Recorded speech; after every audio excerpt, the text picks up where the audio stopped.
Today, I just wanted to talk about getting started in Julia, specifically kind of a workflow. I'm not going to really talk much about syntax. That's things that are pretty straightforward to look up and learn. But I find that for new students and some of our collaborators, especially coming from Python, the workflow is different enough that it could use some explanation. I remember myself as well when I was first getting started with Julia about 7 years ago. Took me a while to kind of get into the workflow. So I want to talk a little bit about that today. First, just downloading, straightforward, right? This is just download like any other package you would. Go for your operating system and just download that application. Then I would recommend installing VS Code. You could use any text editor you want, but this is the one that's officially supported. And you want to install the Julia extension for VS Code. So if you didn't watch the video on getting started with the text editor, you want to get familiar with the command palette. So I would learn the keyboard shortcut here. You could find it if you don't know what it is, or change it if you don't like that one. Then just kind of your universal commands. And so I could type install extensions, and I can see that popped up.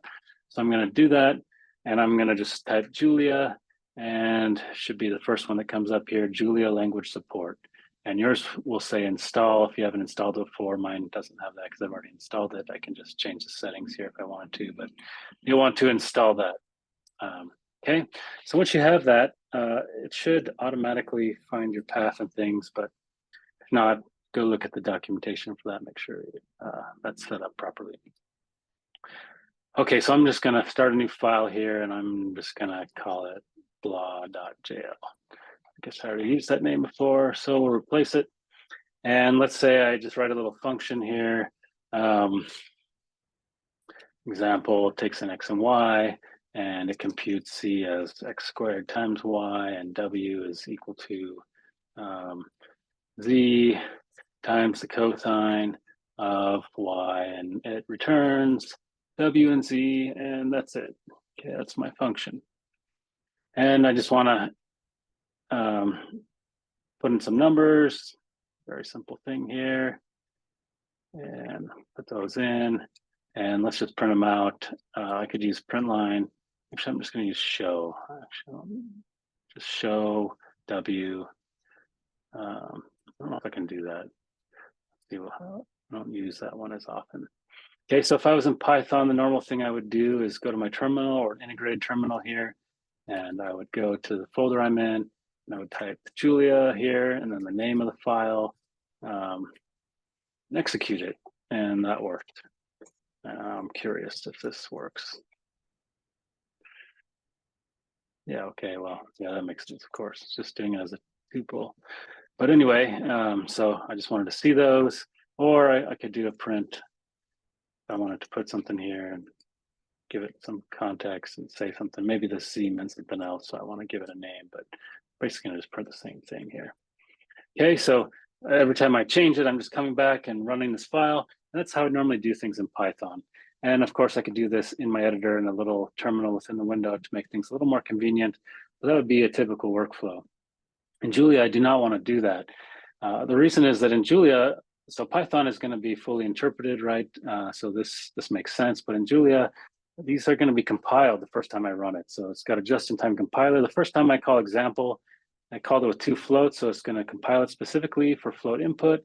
And so the next time I run it with different inputs or whatever, it's already going to be compiled. It's going to be much faster. I mean, this is a very small example, so you won't really notice much. But as I get going, this is going to be a tremendous difference. The analogy would be, if you've used MATLAB, that if I wrote something in my MATLAB thing and I went over to my terminal and said MATLAB, and then the name of my file, and it opens up MATLAB and the runtime and everything, executes it and quits. And I do that every time I make a change. That's going to be very, very slow. Okay, it's not exactly the same here, but same concept. I want to keep the REPL, as it's called, open. So I'm going to do that. I'm going to go into Julia here and type Julia. I'm in my command palette, and I'm going to look here. This first one says start REPL. I'm going to execute that, and I'm going to make this full screen. So I've got my Julia REPL here, and this is the same thing I could do from the command line. So if I just type Julia in the command line, I've got this REPL, which is an interactive environment. I can start creating variables and doing stuff with them, right? Same thing here. I've got this interactive environment. I could do the same thing, whatever I want. Okay, But I want to start running these things here because while I could do everything in this REPL, generally I want to save things in scripts and functions and packages and so on, but I want to send them over there so I can execute them. So the first thing I'm going to do is I want to be able to execute a line. I want to go line by line. That's very helpful for interactive work. So I'm going to type Julia and line, and I see this command that says send current line to REPL. And if I go to, I already have a keyboard shortcut, but I could go to this gear command here and configure a shortcut for it. I could press enter, from that when it popped up in my command palette, but that's going to be, I'm going to use this all the time. I'm definitely going to want to learn a keyboard shortcut here. So either double click this or click this pencil icon, set it to something you want. In my case, I've set it to command enter. So if I now go into this line here, anywhere in this line, I hit command enter, it sent that line x equals 1 over here to the REPL and evaluated it. Same with this one. And now I evaluate this line, but I haven't actually called example, so it doesn't know what to do. So I could step to this line by line or select it, and I could come back, and I could, this is very helpful if I'm doing interactive things. So maybe I want to change what X is, and I want to see actually what happens inside this function. I want to execute this line and step through, and I want to change it and then run this again. Very helpful, right? Other options, though, I want to run maybe the whole file. So I'm going to look at Julia and execute. There's several options here. Execute file or active file. It's going to be similar depending on which one you want. Execute the file in the REPL. You can do a code cell. I don't use these very much, but if you're using like a notebook style, execute code in REPL. So what that will do, for example, is if I'm in the middle of this function, instead of doing what I did before and select this whole thing or do it line by line like this, I could go in the middle, hit that shortcut, and it'll evaluate the whole outer scope of whatever I'm in. So the function or the loop, or maybe not the loop, or the module or whatever. I don't use that one as often because I'm usually in the package, something we'll talk about another day. But here in this case, very convenient, right? But I use a lot those to execute the whole file. So I've got a different keyboard shortcut for that. So I'm going to execute that now, and it just ran the whole file, right? And so we can see over there, printed that output, and I can change things here and run it again. I guess I don't really have to do that. And get new numbers, right? And that's very convenient. And then go back and run things by line and run the whole file. So that's going to be a typical workflow, is to, at least getting started, is to do those kind of things. So as I move beyond this, what I'm going to want to do is to go into packages, which is going to be a subject for another day. But what I want to point out here, one difference that you might not be used to, in Python, we run the whole file, closes, so everything gets cleared out, right? And we start over from scratch. There's no variables, and then things get built up and then they go away. In MATLAB, we keep things open, but we usually put this clear command at the front, and then so everything gets kind of erased and we execute through. Don't do that in Julia. Things stick around. So here I've got A that's still here, right? Even though that's not anywhere in my function, I just kind of defined it up here in the front. That's not a problem. If you're really concerned, you can set it to nothing. I think it's nothing, and the garbage collection will eventually take it away. But so we don't get rid of those things because we want to keep these things around, right? Because the compiler has compiled these versions of example. So when I call it again, it's going to be fast. And as I add new functions, right, it'll compile those. And if I just change parts of one, it will do the incremental thing and not have to recompile the other parts that haven't changed. So it's going to be very efficient for me to keep these things around. So that's one thing that's a little different to get used to.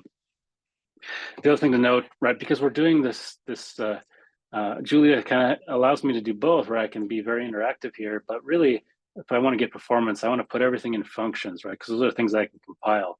The stuff that's out here, we might be used to doing that in like MATLAB or Python, and I do that too a lot for kind of, prototyping and interactive work. But eventually, I'm going to want to put all this stuff into a function too. Because as it is now, these are all global variables, so they're going to be slower, in part because the compiler can't know what the type of X is because it's a global variable, so it could change anywhere. Anybody, anywhere, any part of the program could change what it is, so it can't compile. Whereas the way I've called example here, it's compiled it, specifically for float, so it knows what's coming in. By the way, I could annotate example for very specific types. I could say this should take in a float and this should take in a float, for example, and that's going to just run But if I change this to an int, it's going to complain. No, it won't. It'll just convert it. Maybe if I put in a complex number. Oh yeah, that's because I've already defined an example that was generic before. So I just made that more confusing. You can forget that. So since I already defined this one before, it's compiled. It already has an example in memory that looks like this. So if I called this something else, example 2, and I said these have to be floats. Since I don't have any other example 2s in memory, this is the only one. And if I now, let's get rid of the complex here, I'll just put an integer. This one should complain because it says, I don't have any function that takes in an int and then a float, because I've passed in an integer x and then a float y, and I've only defined a function that takes in 2 floats. So while you can do this, generally you're going to leave these empty, and it will compile it for you for the right one. So when I call this time, it compiled the function for the int float case, and if I call it later with something else, it compiled the function for the float case. And if I change this float, it already knows I've got a compiled version, and so it's just going to use that. So one thing I want to highlight here that's different from, especially with Python, is that Julia uses what's called a multiple dispatch approach. So in Python, everything is object-oriented, and that's a single dispatch. Meaning, well, I'm just going to write some pseudo code here. So let's say I've got some object. This is not real code here. This is just kind of a notional thing. And the object is an airplane. And the airplane has some initialization function, which I won't worry about. But inside this object, it owns some functions. And one of them is like add a tail, and you give it a tail, for example. And maybe you can give it multiple tails. But when I call this later, let's say A is my airplane, and then I call, T is my tail, which I haven't really defined, but I could do A.add tail and add that tail, right? Implicit in there is that when I call add tail, really it's saying self, it's calling that A, right? This first argument A, and actually that's how I'd have to define it here, self. So this has this implicit, or this first argument self, and so when I call A.add tail, it's putting A in as that first argument, right? So this is what's called single dispatch, meaning when I call this function, it is dispatching, meaning it's looking up where is this function by looking up A here. What is that self type? Okay, that's single dispatch. Multiple dispatch says, let me look at the type of all of the arguments. So in this case, we looked at the int and we looked at the float, for example, and we looked at all of them. And then let's go find that function. So you could think of like a generalization of the single dispatch approach. And the reason why that's powerful, especially in scientific computing, is that a lot of there are some cases where it's natural to think of an object owning methods, but in general, it's not so natural. So for example, let's just take mathematical operations. Let's say I want to add a real number and a complex number. We have a real object that has a bunch of things and a complex object that has a bunch of things. But when I define add, who should own that function? Is that owned by the real object, or is that owned by the complex object? Right? It doesn't really make much sense. It really makes sense to say, let's dispatch or choose, let's have this method that's not part of any of them, but if a real is called and a complex is called, I go here. If a real is called and a real is called, I go here. It's much more expressive and flexible, so we don't have to deal with all these issues of multiple inheritance. And if I want to extend methods, this just becomes really, really easy. In fact, there's a video, which I think it's linked on the homepage. Yeah, on the homepage of Julia, this is a YouTube video called "The Unreasonable Effectiveness of Multiple Dispatch." It will explain it better than I can. So that's a good one to watch if you're interested. But in practice, we found this to be much more powerful and expressive and easier to develop in. So the way this works then, you might say, well, I want to have kind of these objects, or I'm used to having these objects and functions. Now they're kind of separated. So I have functions or methods, and then I'm going to create what are called structs. So let's say I have my airplane example. I could define an airplane, and maybe an airplane has some different components to it, like maybe it has a wing and it has a tail, a fuselage, or something like that. And then I can define functions, and they could be things like, I don't know, compute drag of an airplane, or maybe I have a different function that computes a drag of an airplane, and it takes in an atmosphere properties and so on, right? So I can define these different functions, but these are not owned by the airplane object. They're not owned by the atmosphere object. They're just separate. And this allows us to be very composable.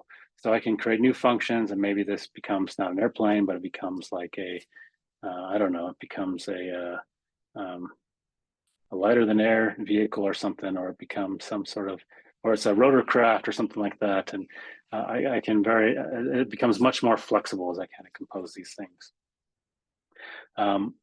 So this is, I guess, one of the kind of the key difference here is we have these structures. One thing that's different with these structs, whereas I said for functions, you do not want to type them. For structs, you do need to add some types here. And so let me just give a simpler example here. Let's say I just wanted to create a struct that was like my data. And let's say it just has 3 fields, A, B, and C. And we'll just make them simple floats. You could do this, right? You could say they're floats. And let's see how we could use it here. So actually, just to make it exactly the same as my example, to simplify this, say they're X and Y. And instead of passing in separate X and Ys, because maybe I got a bunch of things, I'm just going to pass in my data. And data has an X and Y. So I'll put these things in here like so, okay? Or if you don't like that, there's a shortcut here. I can unpack it like so, right? And then I could just get rid of that. Either way that you like it, I could do that. Okay, so then I've got X and Y. I'm gonna create my data, and it gets initialized in the order that I've defined it, the struct XY, and then I pass in the data, and hopefully this will just work. And yes, it does work. Okay, so I do need to put these types here. Otherwise, they're going to be of type any. Any is the type when the compiler has no idea, because it could be anything here. But actually, the way that we normally do it, I don't normally actually define these types here directly. We define what's called a parametric type, which would look something like this. Maybe I put an F to indicate to myself that's a float. Doesn't really matter. I can call it whatever I want. But this now is parametric, so I'm actually going to have to restart the REPL just to work, because the types are one thing I can't change. Okay, so this runs fine, but let me print out what data is. Notice data says it's my data of type float 64, but I could create another one. I could say let me just do it here. It'd be faster for me to copy this. Let's say I put in integers, or let's say I put in one integer and one that's a float. So this is data 2, and I just run that line. Oh, I can't do that. I'll show you one in a second. Let's say I make them the same. Notice it said now I have a different type, right? And it's a concrete type in 64. And it just did that for me. Yeah. And if I had not put these in here, first of all, it wouldn't have worked, because I said they had to be float 64. And if I put nothing in here, which you can do, I could just do this. But then they're going to be of type any, because it just doesn't know what they're going to be. So this takes maybe a little getting used to. Go read the section of documentation on this. So the reason why it didn't work for me to have one an int and one a float is because I used the same variable. I said these have to be the same. If I wanted them to be different, I could do something like this. I could say, well, these are potentially going to be different. And again, this is the one exception where I got to restart my REPL. But now I can have 2 different types. Okay, and so when I run this, yeah, see now it's a type of float and int, because I put a 2.0 and a 3 here. Okay, so let me see if there's anything else I wanted to cover here. We talked about not running from the command line, keeping the REPL open. And I know I closed the REPL many times in this short example because I was messing with the struct, but in practice, I don't close the REPL, hardly at all. And sometimes if I really want to change the struct and I want to keep things open, I might just change its name, right? And just go and do like select everything and just change the names throughout. keyboard shortcuts, running things by line by file, keeping that open, very important. Multiple dispatch. Again, go take a look at that video, go see some examples. This becomes really powerful as you get used to it. It's a separation between kind of my data, my structures, my those instance variables, if you want to think of it as that way, and kind of my method, but it allows these things to be very composable and much more flexible, and actually fits a lot better with most engineering and scientific programming.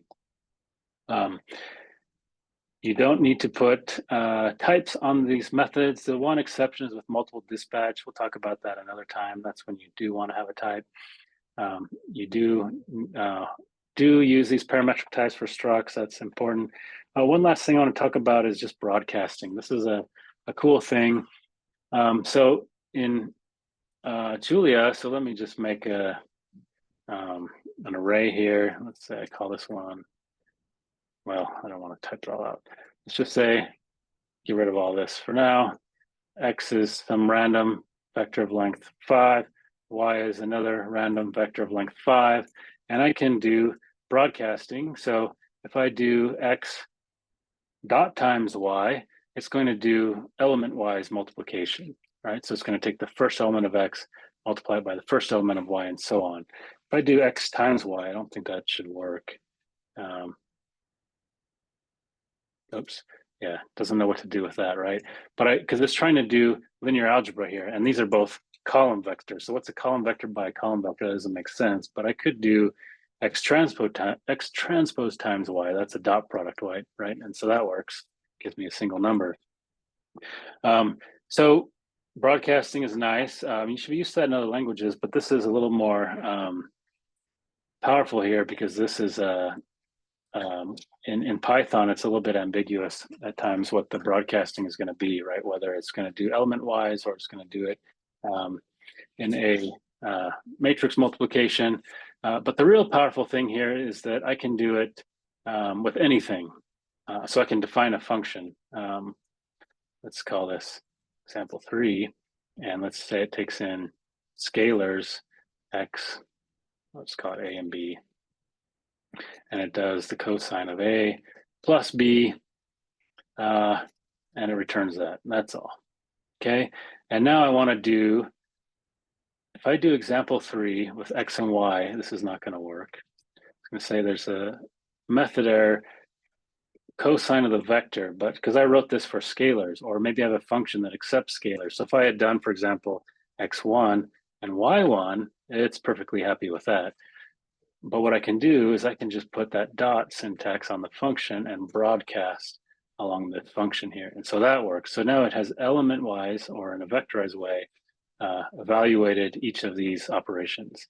Alternatively, if I wanted vectors in here, I could have, put a dot here and a dot here, and this would work. Or as a shortcut, I could do an at dot, which says put a dot in all the operations here, and that works too.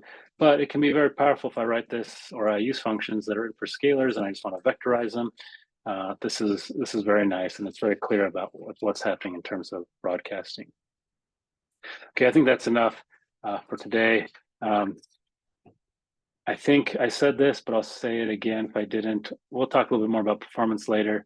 What you're going to want to do in terms of workflow is right now you can see I'm just kind of doing this interactive thing. These things are all global variables, which is not ideal, but eventually I'm going to move everything into functions. And then as I move from functions, and I've got groups of functions and structs, I'm going to want to move these into packages. And so we'll have another video where we talk about packages. And that's going to be much more powerful for kind of reusing these things and being able to download packages and use packages together. And that'll keep these things out of my global namespace as well, and where things can be compiled nicely and so on. So, but that's it for today.